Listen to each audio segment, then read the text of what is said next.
നമസ്കാരം. സമഗ്രയിലേക്ക് സ്വാഗതം. സിനിമാ താരം ദിലീപ് തളിപ്പറമ്പ് രാജരാജേശ്വര ക്ഷേത്രത്തിൽ ദർശനം നടത്തി. മാടായിക്കാവിലും മുഴക്കുന്ന് മൃദംഗശൈലേശ്വരി ക്ഷേത്രത്തിലും ദർശനം നടത്തിയിരുന്നു. സിനിമാ താരം ദിലീപ് തളിപ്പറമ്പ് രാജരാജേശ്വര ക്ഷേത്രത്തിൽ ദർശനം നടത്തി.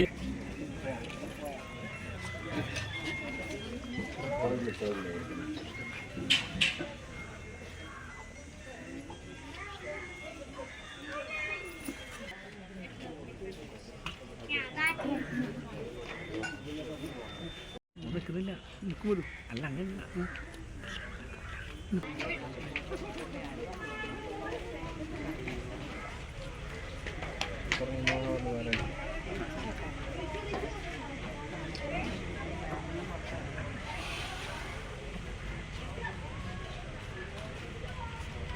പൊന്നിനിക്കുടം വെച്ച് തൊഴുത ശേഷമാണ് താരം മടങ്ങിയത്. ചൊവ്വാഴ്ച രാവിലെ 9:30 ക്ഷേത്രത്തിലെത്തിയത്. രാവിലെ 7 മണിയോടെ തന്നെ മുഴക്കുന്ന് മൃദംഗശൈലേശ്വരി ക്ഷേത്രത്തിലും താരം ദർശനം നടത്തി. തുടർന്ന് മാടായിക്കാവിലും ദർശനം നടത്തിയതിനു ശേഷമാണ് താരം മടങ്ങിയത്. സമഗ്ര ന്യൂസ്, കണ്ണൂർ.